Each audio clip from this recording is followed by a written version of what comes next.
യഥാർത്ഥത്തിൽ കോൺഗ്രസിന്റെ പ്രമുഖ നേതാക്കളായിട്ടുള്ള രാഹുൽ ഗാന്ധിയും കേരളത്തിൽ നിന്നുള്ള ലോക്സഭാ അംഗമായിട്ടുള്ള പ്രിയങ്ക ഗാന്ധിയും പാർട്ടി നിലപാടിന് വിരുദ്ധമായി വഖഫ് ബില്ലിന്റെ ചർച്ചയിൽ പങ്കെടുക്കാതിരുന്നതിന്റെ തലവേദന വി.ഡി. സതീശനും കേരളത്തിലെ കോൺഗ്രസിനും വലിയ തോതിലുണ്ട്.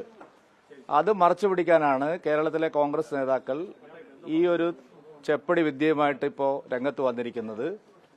അതൊരു കാരണവശാലും വിലപ്പോവില്ല. കേരളത്തിലെ ക്രിസ്ത്യൻ സമൂഹം അത്രമാത്രം മണ്ടന്മാരാണെന്നുള്ള ഒരു ധാരണയിലാണ് കോൺഗ്രസ് പ്രവർത്തിക്കുന്നതെങ്കിൽ അവര് വിഡ്ഢികളുടെ സ്വർഗത്തിലാണ് എന്ന് മാത്രമേ ഞങ്ങൾക്ക് പറയാനുള്ളൂ.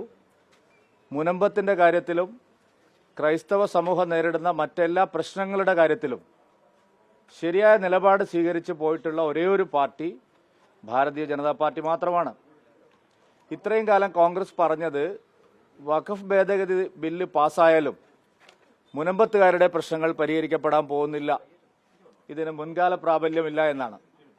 പക്ഷേ ബില്ലിലെ വിശദാംശങ്ങൾ പരിശോധിച്ചപ്പോൾ എല്ലാവർക്കും മനസ്സിലായി വഖഫിന്റെ അധിനിവേശം ആരുടെ സ്വത്തും എപ്പോൾ വേണമെങ്കിലും വഖഫ് ചെയ്യാമെന്നുള്ള കരിനിയമം സമ്പൂർണ്ണമായിട്ട് എടുത്തു കളഞ്ഞിരിക്കുകയാണ്. മുനമ്പത്തുകാർക്ക് അത് പൂർണ്ണമായിട്ട് ബോധ്യമായിട്ടുണ്ട്. ക്രൈസ്തവ സഭകൾക്കെല്ലാം ഈ ശരിയായ നിലപാട് തിരിച്ചറിയാൻ കഴിഞ്ഞിട്ടുണ്ട്. ചെറിയ വേവലാതിയല്ല കോൺഗ്രസിനും അവരുടെ കൂടെ നിൽക്കുന്നവർക്കും ഉള്ളത് എന്നുള്ളത് കൊണ്ടാണ് ഇത്തരം പ്രചരണം. അതിവിടെ വിലപ്പോവില്ല. ജബൽപൂരില് വൈദികരെ ആക്രമിക്കുന്നു, കേരളത്തിൽ വന്നിട്ട് കേക്ക് കൊടുക്കുന്നു. ഇതൊക്കെ ഞാൻ പറഞ്ഞല്ലോ, ഇതിപ്പോ എല്ലാ കാലത്തും ഉള്ളതാണ്. ക്രൈസ്തവ സമൂഹത്തെ തെറ്റിദ്ധരിപ്പിക്കാൻ നിർണായകമായ ഓരോ സന്ദർഭങ്ങളിലും ഇത്തരം സാഹചര്യങ്ങൾ ഉണ്ടാവാറുണ്ട്. തെരഞ്ഞെടുപ്പ് നടക്കുമ്പോൾ ദില്ലിയിൽ ഏതെങ്കിലും ഒരു പള്ളിക്ക് കല്ലെറിയുക, ക്രൈസ്തവ സമൂഹം ശരിയായ നിലപാട് സ്വീകരിച്ച് മുന്നോട്ട് വരുമ്പോൾ അവരെ തെറ്റിദ്ധരിപ്പിക്കാൻ എവിടെയെങ്കിലും ഒരു പുൽക്കൂട് തകർക്കുക, ഇതൊക്കെ കേരളത്തിലും ഇന്ത്യയിലും പതിവുള്ള കാര്യമാണ്. സർക്കാരിന്റെ നിലപാട് വളരെ കൃത്യമാണ്. വാജ്പേയി സർക്കാരിന്റെ കാലത്തായാലും ഇപ്പോൾ മോദി സർക്കാരിന്റെ കാലത്തും അത്തരത്തിലുള്ള ഫ്രിഞ്ച് എലിമെന്റ്സിനെതിരായിട്ടുള്ള ശക്തമായ നിലപാട് എല്ലാ കാലത്തും സ്വീകരിച്ചിട്ടുണ്ട്. സർക്കാരും പാർട്ടിയും ആരുടെ കൂടെ എന്നുള്ളതാണ് ഇതിൽ ഏറ്റവും പ്രധാനപ്പെട്ടത്. അതുകൊണ്ട് ഈ തരത്തിലുള്ള തട്ടിപ്പുകളൊന്നും ഈ രാജ്യത്തെ ന്യൂനപക്ഷ സമൂഹം വിശ്വസിക്കാൻ പോകുന്നില്ല. ജബൽപൂരിൽ വൈദികന്റെ മുഖത്തേറ്റ അടി ഇന്ത്യൻ ജനാധിപത്യത്തിന്റെ മുഖത്താണ്, തിരുമുഖത്താണ് അടിയേറ്റതെന്നാണ് ഇന്നലെ പാംപ്ലാനി പിതാവ് പറഞ്ഞത്. അല്ല, അതൊക്കെ ഞാൻ പറഞ്ഞല്ലോ, ഇത് രാഷ്ട്രീയമായിട്ട് ഇതിനെ ഉപയോഗിക്കാൻ വേണ്ടിയിട്ടുള്ള ബോധപൂർവമായിട്ടുള്ള ശ്രമം നടന്നുകൊണ്ടിരിക്കുകയാണ്. അപ്പോൾ അതിൽ കുറെ ആൾക്കാർക്ക് തെറ്റിദ്ധാരണ വരും. പക്ഷെ കുറച്ച് ദിവസം കഴിയുമ്പോൾ അതെല്ലാം ബോധ്യമാവും. ഇപ്പൊ പാലക്കാട് വലിയ തോതിൽ വിവാദമായില്ലേ? സത്യം എന്താണെന്ന് ക്രൈസ്തവ സമൂഹത്തിന് മനസ്സിലായല്ലോ. പിന്നെ എന്തിനാണ് ഇതിന് നമ്മളിങ്ങനെ ഞങ്ങൾക്ക് എന്തായാലും ഇക്കാര്യത്തിൽ വേവലാതിയില്ല. BJP ഒരു രാഷ്ട്രീയ പാർട്ടി എന്നുള്ള നിലയിലും മോദി സർക്കാർ രാജ്യത്തെ സർക്കാർ എന്നുള്ള നിലയിലും കൃത്യമായ ധാരണയോടുകൂടിയാണ് മുമ്പോട്ട് പോകുന്നത്. ഒരു തരത്തിലുള്ള വർഗീയ ശിഥിലീകരണ പ്രവണതകളെയും പ്രോത്സാഹിപ്പിക്കുന്ന സമീപനമില്ല. മുനമ്പത്തിന്റെ കാര്യത്തിലും വഖഫിന്റെ കാര്യത്തിലും അതാണ് കണ്ടത്. ഇന്നലെ മുനമ്പത്തിന്റെ വിഷയത്തിൽ പാംപ്ലാനി പിതാവ് പറഞ്ഞത് ഒരു രാഷ്ട്രീയ പാർട്ടി പറയുന്നതും വിശ്വാസത്തിൽ എടുക്കണ്ട. അല്ല, അങ്ങനെ ഇത് രാഷ്ട്രീയമായിട്ട് ഞങ്ങൾ ആരോടും പറഞ്ഞിട്ടില്ലല്ലോ. ഇതിലെന്തായിരിക്കുന്നത്? BJP ഇതിനെ രാഷ്ട്രീയ പ്രചരണമായിട്ട് കണക്കാക്കിയിട്ടില്ല. BJP വോട്ട് കിട്ടുമെന്ന് വിചാരിച്ചിട്ടോ തെരഞ്ഞെടുപ്പിൽ ലാഭം ഉണ്ടാക്കാൻ വേണ്ടി ഒന്നുമല്ല. മുനമ്പത്ത് സമരം തുടങ്ങിയപ്പോൾ ഞങ്ങളെ പാർട്ടി പ്രവർത്തകർ അവരുമായിട്ട് സഹകരിച്ചത് സത്യത്തിന്റെ കൂടെ നിൽക്കണം എന്ന് വിചാരിച്ചിട്ടാണ്. അതിപ്പോ 1000 തെരഞ്ഞെടുപ്പുകൾ തോറ്റാലും സത്യത്തിന്റെ കൂടെ ഞങ്ങൾ നിൽക്കാറുള്ളൂ. അതുകൊണ്ട് അത്തരത്തിലുള്ള രാഷ്ട്രീയ ഉദ്ദേശത്തോടു കൂടി തുടങ്ങിയ ഒരു സമരമല്ല. അതിന്റെ ലോജിക്കൽ കൺക്ലൂഷനിലെത്താൻ ഞങ്ങൾ അന്നേ പറഞ്ഞു, ഒറ്റ മാർഗമേ ഉള്ളൂ, ഇതിന് ഭേദഗതി കൊണ്ടുവരിക എന്നുള്ളത്. അത് ഞങ്ങൾ ചെയ്യും. കേരളത്തിലെ സർക്കാർ പറഞ്ഞത് ജുഡീഷ്യൽ കമ്മീഷനെ വെച്ച് പരിഹാരം കാണുമെന്നാണ്.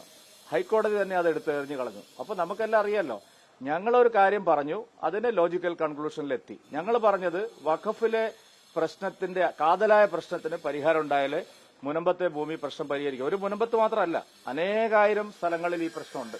അവിടെയെല്ലാം അവർക്ക് ആശ്വാസമാണ്. അതുകൊണ്ടാണ് ഞാൻ പറഞ്ഞത്, ഞങ്ങളൊരു നിലപാടെടുത്തു. ആ നിലപാട് കേന്ദ്രത്തെ ബോധ്യപ്പെടുത്തിയിട്ടാണ് ഞങ്ങളെടുത്തത്. കേന്ദ്രത്തിലെ സർക്കാരിനെയും പാർട്ടി നേതൃത്വത്തെയും ബോധ്യപ്പെടുത്തിയിട്ടാണ് ഞങ്ങൾ മുനമ്പത്തിന് ഐക്യദാർഢ്യം പ്രഖ്യാപിച്ചത്. അല്ലാതെ വി.ഡി. സതീശനും പാണക്കാട് തങ്ങളും ചെയ്യുന്ന പോലെ ഞങ്ങൾ നിങ്ങളുടെ കൂടെയാണ്, മുനമ്പത്ത് വഖഫ് ഭൂമിയല്ല എന്നൊക്കെ കള്ളം പറയുകയും അവരെ പറ്റിക്കുകയും ഭേദഗതി വന്നപ്പോൾ പാർലമെന്റിൽ ചതിക്കുകയും ചെയ്ത കൂട്ടത്തിലല്ല ഞങ്ങള്. ഞങ്ങൾക്ക് ചെയ്യാൻ കഴിയുന്ന കാര്യങ്ങളെ ഞങ്ങൾ പറയുള്ളൂ. മുനമ്പത്തുകാരോട് ഞങ്ങളൊരു വാഗ്ദാനം കൊടുത്തു, ശാശ്വതമായ പരിഹാരം ഞങ്ങൾ ഉണ്ടാക്കും. അത് ഇപ്പോൾ യാഥാർത്ഥ്യമായി. അങ്ങനെയാണ് ഓരോ കാര്യത്തിലും ഞങ്ങളുടെ നിലപാട്. സ്വതന്ത്ര രാഷ്ട്രീയ പാർട്ടി അല്ല, അതിന്റെ അടിസ്ഥാന കാരണം എന്താണ്? LDF-ലും UDF-ലുമുള്ള വിശ്വാസം അവർക്ക് നഷ്ടമായിരിക്കുന്നു. സഭകളുടെ നേരിട്ടുള്ള പിന്തുണയുണ്ട് എന്ന് പറയുന്ന കേരള കോൺഗ്രസുകളിൽ പോലും അവരുടെ വിശ്വാസം നഷ്ടമായിരിക്കുന്നു. ഇത് തന്നെയാണ് ഞങ്ങളും പറഞ്ഞത്. കേരളത്തിൽ മതന്യൂനപക്ഷങ്ങളെ കാണുമ്പോൾ സർക്കാരിന് രണ്ട് തരത്തിലുള്ള സമീപനമാണ്. ഇവിടെ 80-20യുടെ വിഷയം വന്നു. വിഭവങ്ങൾ പങ്കുവെക്കുമ്പോൾ സംവരണത്തിന്റെ കാര്യത്തിൽ 20% മാത്രമാണ് ക്രിസ്ത്യൻ സമൂഹത്തിന് കിട്ടിയത്. അത് പോരാ. 18% വരുന്ന ക്രൈസ്തവർക്ക് ജനസംഖ്യാനുപാതികമായിട്ടുള്ള ശതമാനം ലഭിക്കണം, വിഹിതം ലഭിക്കണം. ഏതെങ്കിലും പൊളിറ്റിക്കൽ പാർട്ടി പറഞ്ഞിട്ടുണ്ടോ? ഞങ്ങൾ മാത്രമേ പറഞ്ഞിട്ടുള്ളൂ. Only Bharatiya Janata party. അതായത് മറ്റൊരു പാർട്ടിയും പറഞ്ഞിട്ടില്ല. അപ്പൊ ആ വിഷയത്തിൽ ഞങ്ങളെടുത്ത സമീപനം ശരിയായിരുന്നു. ക്രൈസ്തവ മതന്യൂനപക്ഷങ്ങൾക്ക് ധാരാളം പ്രശ്നങ്ങളുണ്ട്. അവിടെയെല്ലാം LDF-ഉം UDF-ഉം അവരെ അവഗണിച്ചുകൊണ്ട് മുസ്ലിം ന്യൂനപക്ഷത്തിന് വേണ്ടി മാത്രം നിൽക്കുന്നു എന്നുള്ളതാണ് പ്രധാനപ്പെട്ട പ്രശ്നം. അത് ഞങ്ങളുടെ പ്രശ്നമല്ല, ക്രൈസ്തവ സമൂഹത്തിന്റെ കൺസേൺ ആണ്. ഞങ്ങൾ നോക്കിയപ്പോൾ അതാണ് ശരി, അവർ പറയുന്നതാണ് ശരി. രണ്ട് മതന്യൂനപക്ഷങ്ങളെ രണ്ട് രീതിയിൽ കാണുന്നത് ശരിയല്ല. അതുകൊണ്ട് ഈ വിഷയത്തിൽ ഒരു സമീപനം വേണം. ഞങ്ങൾ മാത്രമേ ആ സമീപനം എടുത്തുള്ളൂ. കോൺഗ്രസിന് ധൈര്യമില്ല. ഇപ്പോ വെള്ളാപ്പള്ളി നടേശന്റെ മലപ്പുറം പ്രസ്താവനയുടെ പേരിൽ എന്തൊക്കെ ബഹളാണ് ഇവർ നടത്തുന്നത്. ഇവിടെ എന്തെല്ലാം ആക്ഷേപങ്ങൾ ക്രൈസ്തവ സമൂഹത്തിനെതിരെ ഉയർന്നു വന്നു. അവരുടെ അവകാശങ്ങൾ ചോദ്യം ചെയ്യപ്പെട്ടു. അപ്പോഴൊന്നും ആരും പ്രതികരിച്ചില്ലല്ലോ. പാലാ ബിഷപ്പ് ഹൌസിന് നേരെ ആക്രമണം നടന്നപ്പോ കത്തോലിക്ക സഭയുടെ പിന്തുണയുണ്ടെന്ന് അവകാശപ്പെടുന്ന കേരള കോൺഗ്രസുകാർ പോലും അവിടെ വന്നില്ല. ഞങ്ങൾ പോയി. ഞങ്ങൾ വോട്ടിട്ടെന്ന് വിചാരിച്ചിട്ടല്ല, പാലയിൽ ഈ തെരഞ്ഞെടുപ്പിൽ ജയിക്കാന്ന് വിചാരിച്ചിട്ടല്ല ഞങ്ങൾ പോയത്. ഞങ്ങൾ മാത്രമേ പോയിട്ടുള്ളൂ. എല്ലാ പ്രശ്നങ്ങളിലും അവരെ ഒറ്റപ്പെടുത്താനും അരികുവൽക്കരിക്കാനുമുള്ള ശ്രമം നടന്നപ്പോൾ എല്ലാ സന്ദർഭങ്ങളിലും ഭാരതീയ ജനതാ പാർട്ടി പോയിട്ടുണ്ട്. അത് ഇനിയും ഞങ്ങൾ പോകും. അത് വോട്ട് ബാങ്ക് താല്പര്യത്തിലല്ല. അല്ല, മലപ്പുറത്ത് പല കാര്യങ്ങളിലും പിന്നെ പലതരം. ഇപ്പൊ അവിടെ ഒരു തുഞ്ചൻ പറമ്പിൽ ഒരു സ്മാരകം. നിങ്ങൾ ഏത് ലോകത്താണ്? മലയാള ഭാഷയുടെ പിതാവിന് തുഞ്ചത്ത് സ്മാരകം പണിയാൻ പാടില്ല. പ്രതിമ അനിസ്ലാമികമാണ്, ഹറാമാണ്. നിങ്ങളൊക്കെ അതിനെ പിന്തുണയ്ക്കല്ലേ LDF-ഉം UDF-ഉം? വെള്ളാപ്പള്ളി നടേശൻ പറഞ്ഞാൽ എന്താ തെറ്റുള്ളത്? അത് വളരെ യാഥാർത്ഥ്യമാണ്. കാരണം ഡെമോഗ്രഫി ഒരു പ്രത്യേക രീതിയിൽ വളർന്നു വരുമ്പോൾ അവിടെ ജനാധിപത്യം ഒന്നും ഉണ്ടാവില്ല, മതേതരത്വം ഒന്നും ഉണ്ടാവില്ല. നിങ്ങൾ കാത്തിരുന്ന് കണ്ടോളൂ. ഈ രീതിയിലാണ് പോകുന്നതെങ്കിൽ കേരളത്തിൽ ജനാധിപത്യവും മതേതരത്വവും ഒന്നും പുലരാൻ പോകുന്നില്ല. അതിനെതിരെയുള്ള ജാഗ്രത ആര് പറഞ്ഞാലും അതിനെ അപ്പൊ തന്നെ ആക്ഷേപിക്കുകയാണ്. അതിന് വലിയ ആക്ഷേപിക്കേണ്ട ഒരു കാര്യമില്ല. 100%. അത് രണ്ടഭിപ്രായം പറയുന്ന വഴിക്കട്ടെ.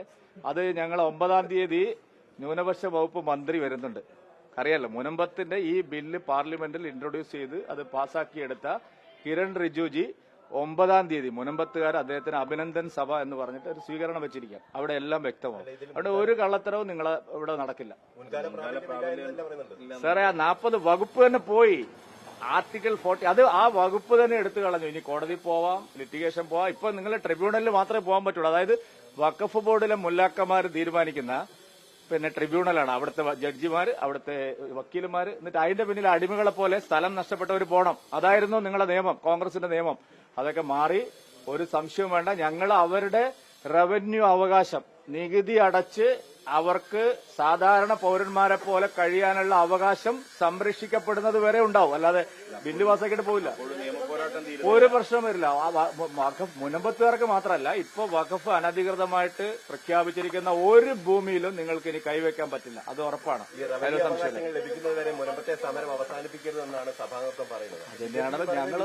ഞങ്ങൾ അല്ലല്ല, ഞങ്ങൾ അതിൽ വ്യക്തമായിട്ട് പറഞ്ഞിട്ടുണ്ട്. കാരണം ബില്ല് പാസ്സായി, ഇനി രാഷ്ട്രപതി ഒപ്പിടണം, ഇനി അതിന്റെ ഇംപ്ലിമെന്റേഷൻ കലക്ടർമാരെ ഏൽപ്പിക്കണം. എന്തായത് ഒരു ദിവസം കൊണ്ട് പഴം പുഴുങ്ങുന്ന പോലെ അല്ലല്ലോ.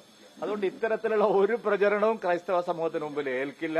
നിങ്ങൾ എന്തുദ്ദേശിച്ചാണോ ഈ പ്രചരണം നടത്തുന്നത് അതിന് നിങ്ങൾക്ക് തിരിച്ചടിയായി മാറും.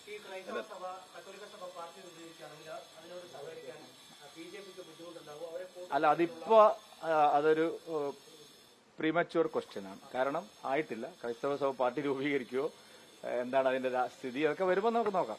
ഇപ്പോഴേ പറയണ്ട. ആ നിലപാടിന്റെ സ്വാതന്ത്ര്യം അല്ല, നിലപാട് കറക്റ്റ് അല്ലേ? LDF-ലും UDF-ലുള്ള വിശ്വാസം നഷ്ടപ്പെട്ടതുകൊണ്ടാണല്ലോ പുതിയൊരു പാർട്ടി വേണമെന്നുള്ള തോന്നലുണ്ടാവുന്നത്. അപ്പൊ പിന്നെ ആരാണ് സ്വാഗതം ചെയ്യാതിരിക്കുക? ഞങ്ങളുടെ സ്റ്റാൻഡ് വളരെ കൃത്യമാണല്ലോ. അല്ല, അതൊന്നും ഇപ്പൊ പറയുന്നില്ല. കാരണം ഇത് ഗുണമോ ദോഷമൊന്നും ഇപ്പൊ പറയുന്നില്ല. പക്ഷെ LDF-ലും UDF-ലും ഉള്ള വിശ്വാസം അവർക്ക് നഷ്ടമായി എന്ന് അവരുടെ ആചാര്യന്മാര് തന്നെ തുറന്ന് സമ്മതിക്കുന്നു എന്നുള്ളത് ഞങ്ങളെ സംബന്ധിച്ച് സന്തോഷം ഉണ്ടാക്കുന്ന കാര്യമാണ്. നോട്ടീസ് വരുന്നു. അതൊക്കെ അതിന് മുമ്പേ വന്നതാണെന്ന്. കേന്ദ്ര ഏജൻസികൾ ഉപയോഗിച്ച് വേട്ടയാടുകയാണ്. നിങ്ങളൊരു കാര്യം പറയട്ടെ, ഈ ഗോകുലം ഗോപാലിനും ആന്റണി പെരുമ്പാവൂരിനും പൃഥ്വിരാജിനും ഒക്കെ 3-4 വർഷമായിട്ട് ആദായ നികുതിയുടെ പരിശോധനയിലാണ് അവര്, റഡാറിലാണ്. അപ്പൊ ആ പരിശോധനകൾ നടന്നു. ഇതിപ്പോ എമ്പുരാൻ സിനിമ ഇറങ്ങിയോണ്ടൊന്നും അല്ല ഇത്, അല്ലെങ്കിൽ ഇത് പരിശോധിക്കും. അത് എന്തിനാണ് നിങ്ങൾ ചോദ്യം ചെയ്യുന്നത്? എന്തെങ്കിലും തെറ്റുണ്ടെങ്കിൽ നിങ്ങൾ ചൂണ്ടിക്കാണിക്കാം. സജീവമായത് ഇപ്പോഴാണ്. അല്ലല്ലല്ല, സജീവമായത് നിങ്ങളിപ്പോ നിങ്ങളെ ചാനൽ ഉടമയും നിങ്ങൾ സഹായിക്കുന്നവരൊക്കെ അവരുടെ പ്രശ്നമൊന്നും പുറത്തു വരാതിരിക്കാൻ വേണ്ടി നിങ്ങൾ നേരത്തെ പറഞ്ഞില്ല എന്നല്ലോ. ഞാൻ നിങ്ങൾക്ക് ഇതിനു മുമ്പ് നടന്ന എല്ലാ ആദായ നികുതി പരിശോധനയുടെയും വിശദാംശങ്ങൾ ലഭ്യമാക്കി തരാം. നിങ്ങൾ ആലോചിച്ച് നോക്കൂ, 2019 മുതൽ ആരംഭിച്ച നടപടികളാണ് ഇതെല്ലാം. ഇപ്പൊ 25 അപ്പൊ ഇത് ഒരു ദിവസം നോട്ടീസ് വരുമ്പോഴേക്കും എല്ലാം എമ്പുരാനാണെന്ന് പറയുന്നത്. എമ്പുരാന് അല്ല, ആ ഓർഡർ കാണുമ്പോഴേ ഓരോ ഓർഡർ ഗോകുലം ഗോപാലൻ, ഇല്ല പിന്നെ പൃഥ്വിരാജ്, ഇപ്പൊ ആന്റണി നിങ്ങൾ ഉണ്ടാക്കുന്നതല്ലേ. നോട്ടീസ് എന്നാ വന്നത് നിങ്ങളൊന്ന് പോയി പരിശോധിക്കും. ചിലർക്ക് വന്ന നോട്ടീസ് എമ്പുരാൻ പടം ഇറങ്ങുന്നതിന് മുമ്പാണ്, ഈ വിവാദമൊക്കെ ഉണ്ടാകുന്നതിന് മുമ്പ്. അതെ, ഞാൻ പറഞ്ഞല്ലോ, ഇതിൽപ്പെട്ട ചിലർക്ക് വന്ന നോട്ടീസ് ഈ എമ്പുരാൻ വിവാദം ഉണ്ടാവുന്നതിന്റെ എത്രയോ ദിവസം മുമ്പാണ്. ഒരു വസ്തുത അറിയാതെ നിങ്ങളിങ്ങനെ വീണ്ടും എന്നെ കൊണ്ട് ഞാൻ പ്രസിഡന്റ് പദവിയിൽ ഇരുന്നുകൊണ്ട് നിങ്ങളെ കുറെ വിളിച്ചു, ഇനി എന്നെ കൊണ്ട് വീണ്ടും വിളിപ്പിക്കണം. ഇല്ലാത്ത കഥകളെ നിങ്ങൾ വലിയ രാഷ്ട്രീയ വിവാദം ഉണ്ടെങ്കിലും സിനിമ കാര്യമായിട്ട് തന്നെ ഓടുന്നുണ്ട്. അല്ല, അതൊക്കെ ഓടുന്നു. അതിലിപ്പോ എന്താ, ഞങ്ങളിപ്പോ ഓടണ്ടെന്ന് പറഞ്ഞിട്ടില്ലല്ലോ.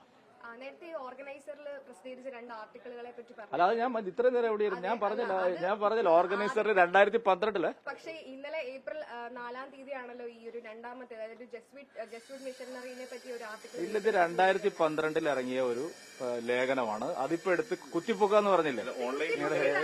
അത് നിങ്ങളെ ഏത് ഓൺലൈൻ വെച്ചിട്ടാണ് സഹോദരി നിങ്ങൾ ഇല്ല അതൊക്കെ 2012 സാധനം കുത്തിപ്പൊക്കിയിട്ട് ഇപ്പൊ ഓർഗനൈസറിന്റെ വെബ്സൈറ്റ്, ഞങ്ങളെ സ്ഥാപനത്തിന്റെ വെബ്സൈറ്റ് ഞങ്ങൾക്ക് കണ്ടറിയില്ലേ? നിങ്ങൾ കൊണ്ട് കാണിക്കുന്നതാണ്. ശരി,